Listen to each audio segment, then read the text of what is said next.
gjithmonë çdo shkelje dhe çdo shkatrim që është bërë, sidomos si mjedisi, sepse mjedisi është pjesa që segmenti që ka vuajtur më tepër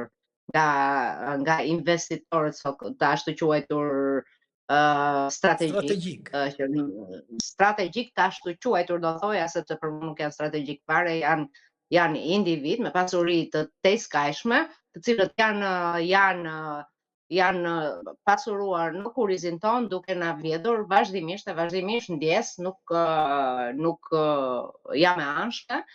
por kështu ka ndodhur. Kështu ka ndodhur sepse shohim çdo ditë që na hiqet një plazh, na hiqet një cop tok, na hiqet një pjesë mali, na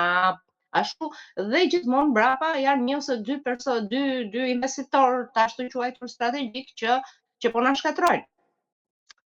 Gjë që domethënë nuk bëhet fjalë më për konkurrencë fare, është